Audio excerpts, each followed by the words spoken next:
तो चलिए आज के इस दिलचस्प एक्सप्लेनर की शुरुआत करते हैं। आज हम जिस विषय पर बात करने वाले हैं वो न सिर्फ विचारोत्तेजक है बल्कि सीधे हमारे और आपके डिजिटल भविष्य से जुड़ा है। अक्सर जब हम विदेशी टेक कंपनियों के अरबों डॉलर के निवेश की खबरें सुनते हैं तो हमें लगता है कि वाह, क्या गजब का विकास हो रहा है ना। लेकिन जो सोर्स मटेरियल आज हम एनालाइज कर रहे हैं वो इस पूरी तस्वीर को एक बिल्कुल ही अलग नजरिए से देखता है। ये विश्लेषण सीधे सीधे हमारी डिजिटल संप्रभुता और आजादी पर कुछ बहुत ही गंभीर और तीखे सवाल उठाता है। अब स्रोत एक बहुत ही चौंकाने वाला सिद्धांत सामने रखता है। इसने सीधे तौर पर ईस्ट इंडिया कंपनी के उस पुराने जमीन पर कब्जा करने वाले मॉडल की तुलना आज की ग्लोबल टेक कंपनियों के आधुनिक डेटा आधारित मॉडल से की है। याद है ना इतिहास में कैसे व्यापारिक चौकियां बनाने के लिए जमीन दी जाती थी? स्रोत का तर्क है कि आज बिल्कुल उसी तर्ज पर विशाल डेटा सेंटर्स बनाए जा रहे हैं। बस फर्क इतना है कि अब भौतिक जमीन और संसाधनों की जगह इंटेलेक्चुअल प्रॉपर्टी और टेक प्लेटफॉर्म्स ने ले ली है। और इसी पूरे कॉन्सेप्ट को इस विश्लेषण में डिजिटल कॉलोनाइजेशन यानी डिजिटल उपनिवेशवाद का नाम दिया गया है। चीजों को बिल्कुल स्पष्ट रखने के लिए हम इस एक्सप्लेनर में इस रोड मैप को फॉलो करेंगे। सबसे पहले डिजिटल कॉलोनाइजेशन का सिद्धांत, फिर एआई डेटा सेंटर्स की डायनामिक्स, उसके बाद संपत्ति बाहर जाने के 5 मुख्य रास्ते, यूपीआई की सफलता का विरोधाभास और आखिर में इस डिजिटल स्वायत्तता को पाने की रणनीतियां। तो चलिए पहले मुख्य बिंदु पर आते हैं, एआई डेटा सेंटर डायनामिक और बुनियादी ढांचे का निर्माण। देखते हैं कि हाल ही में अमेरिकी टेक कंपनियों द्वारा जो इतने बड़े बड़े एआई डेटा सेंटर्स के निवेश की घोषणा हुई है उसके पीछे की असली कहानी क्या है। अगर हम इन डेटा सेंटर्स के पीछे की पूरी वर्किंग को ध्यान से देखें तो एक कमाल की बात सामने आती है। स्थानीय अरबपति और कंपनियां असल में क्या कर रही हैं? वो सिर्फ बुनियादी ढांचा दे रही हैं, जैसे जमीन, पानी, बिजली, रिन्यूएबल ऊर्जा और फाइबर ऑप्टिक्स। और दूसरी तरफ जो विदेशी टेक दिग्गज हैं वो अपने एआई मॉडल्स, चिप्स और सॉफ्टवेयर ला रहे हैं। और सबसे महत्वपूर्ण बात, वो सारी की सारी मूल्यवान इंटेलेक्चुअल प्रॉपर्टी यानी बौद्धिक संपदा अपने पास ही रख रहे हैं। मतलब संसाधन हमारे इस्तेमाल हो रहे हैं लेकिन असली तकनीकी नियंत्रण और मुनाफा पूरी तरह से विदेशी कंपनियों के हाथों में जा रहा है। अब आते हैं दूसरे हिस्से पर, संपत्ति के बाहर जाने के 5 रास्ते, जिसे ड्रेन सिद्धांत भी कहा गया है। ये विश्लेषण समस्या को थोड़ा और गहराई से खंगालता है। विश्लेषण 5 ऐसे विशिष्ट रास्तों की पहचान करता है जिनके जरिए घरेलू अर्थव्यवस्था से पैसा एक सिस्टम के तहत बाहर जा रहा है। यहां इन 5 रास्तों का एक क्विक ओवरव्यू है। पहला है विज्ञापन राजस्व या मिडल मैन कमीशन। दूसरा क्लाउड कंप्यूटिंग के रूप में डिजिटल किराया। तीसरा वेंचर कैपिटल फंडिंग का कंट्रोल। चौथा ऐप स्टोर का भारी भरकम कमीशन। और 5वां है हमारी बेहतरीन इंजीनियरिंग प्रतिभाओं का ब्रेन ड्रेन। आइए इन्हें थोड़ा और डिटेल में समझते हैं। सबसे पहले जरा इस नंबर पर गौर कीजिए, 80,000 करोड़ रुपए। ये कोई छोटी मोटी रकम नहीं है ना। स्रोत के अनुसार ये वो अनुमानित सालाना विज्ञापन राजस्व है जो बड़े टेक और ई कॉमर्स प्लेटफॉर्म्स हमारे ही लोकल मार्केट से जनरेट करते हैं। इसे ऐसे समझिए, जब कोई स्थानीय दुकानदार किसी स्थानीय ग्राहक को कुछ बेचता है तो बीच में बैठे ये विदेशी प्लेटफॉर्म्स एक मोटा कमीशन काट लेते हैं। ये रोजमर्रा के व्यापार पर लगने वाला एक तरह का अदृश्य टैक्स है और इसका एक बहुत बड़ा हिस्सा रॉयल्टी या खर्चों के नाम पर सीधे विदेशी संस्थाओं को ट्रांसफर कर दिया जाता है। अब दूसरे चैनल यानी डिजिटल किराया को ही ले लीजिए।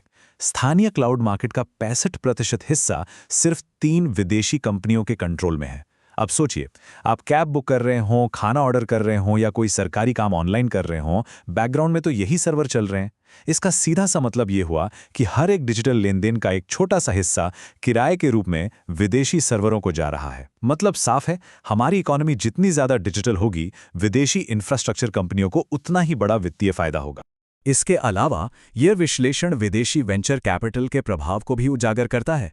कैसे वो लोकल स्टार्टअप्स को मुनाफे की बजाय डेटा इकट्ठा करने की रेस में धकेल देते हैं। और जरा इस किलर जोन वाले फैक्ट को देखिए, बड़ी टेक कंपनियों ने साल 2000 के बाद से अब तक 1000 से ज्यादा कंपनियों को सिर्फ इसलिए खरीद लिया ताकि कोई कंपटीशन ही ना बचे। इसके ऊपर से ऐप स्टोर्स का वो 15 से 30% का अनिवार्य कमीशन, ये सब मिलके लोकल कंपटीशन को उभरने ही नहीं देते। अब इन सब में जो मानवीय पहलू है वो शायद सबसे ज्यादा हैरान करने वाला है। हमारे देश में एलीट इंजीनियरिंग शिक्षा पर करदाताओं का भारी पैसा सब्सिडी के तौर पर खर्च होता है, लेकिन डेटा क्या कहता है? टॉप 10 स्कोरर्स में से 90%, जी हाँ, 90% टॉप टैलेंट देश छोड़कर चला जाता है। और फिर यही टैलेंट उन विदेशी टेक कंपनियों को और बड़ा बनाता है जो पूरी दुनिया के बाजार पर कब्जा कर रही हैं। इसे एक बहुत बड़े ब्रेन ड्रेन के रूप में हाईलाइट किया गया है।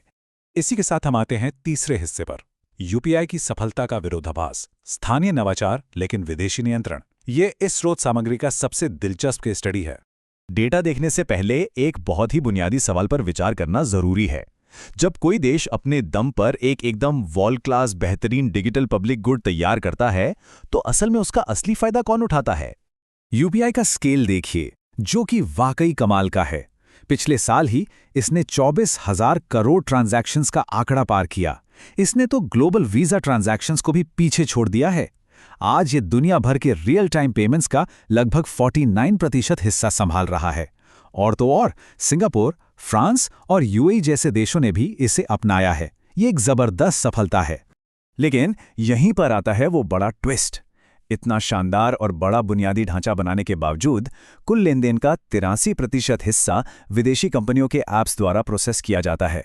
जैसे कि वॉलमार्ट के स्वामित्व वाला फोन पे 48% और गूगल पे 35% होल्ड करता है। तो हुआ ये कि पटरियां तो हमने बिछाईं, लेकिन उपभोक्ता डेटा, ट्रैकिंग और बाजार पर नियंत्रण अंततः विदेशी कंपनियों के हाथों में चला गया। चलिए बढ़ते हैं चौथे हिस्से की तरफ, डिजिटल स्वायत्तता के लिए रणनीतियां और 5 प्रस्तावित समाधान। अच्छी बात यह है कि विश्लेषण हमें सिर्फ समस्याओं के साथ नहीं छोड़ता, बल्कि कुछ एक्शन ओरिएंटेड समाधान भी सुझाता है। ये 5 कदम व्यक्तिगत स्तर से लेकर राष्ट्रीय स्तर तक हैं। जैसे कि व्यक्तिगत स्तर पर स्थानीय तकनीकी विकल्पों का इस्तेमाल करना या फिर विदेशी टेक दिग्गजों में शेयर खरीदकर उनका मुनाफा वापस लाना। मैक्रो लेवल पर सरकारी सब्सिडी का उपयोग करके B2B AI स्टार्टअप्स बनाना। साथ ही विदेशी मुद्रा भंडार को बढ़ाने के लिए अपनी हाई एंड लेबर के जरिए ज्यादा से ज्यादा रेमिटेंस या पैसा वापस देश में लाना। लेकिन स्रोत ने जिस सबसे बड़े और प्रणालीगत समाधान की बात की है, वो है रेवेन्यू आउटफ्लो थ्रेशोल्ड। आसान भाषा में समझें तो ये सरकार का एक ऐसा प्रस्तावित नियम होगा जो विदेशी कंपनियों के मुनाफा बाहर ले जाने पर एक लिमिट लगा देगा। इससे होगा क्या? इससे विदेशी कंपनियों को मजबूरन अपने उस मुनाफे का एक बड़ा हिस्सा स्थानीय स्तर पर हाईटेक ऑपरेशंस में दोबारा इन्वेस्ट करना पड़ेगा। और अंत में हम स्रोत सामग्री के इस बेहद गहरे विचार के साथ इस एक्सप्लेनर को समाप्त करते हैं। 1947 में हम राजनीतिक रूप से स्वतंत्र हो गए थे, लेकिन विश्लेषण ये सवाल छोड़ जाता है कि अगर यही डिजिटल ढांचा ऐसे ही चलता रहा तो क्या हम डिजिटल दुनिया में कभी सच्चे में आज़ाद हो पाएंगे? ये वाकई सोचने पर मजबूर करता है कि इस तेजी से बदलती डिजिटल दुनिया में सच्ची आज़ादी का आखिर मतलब क्या है और इसे हासिल करने के लिए हमें कितने कड़े कदम उठाने होंगे।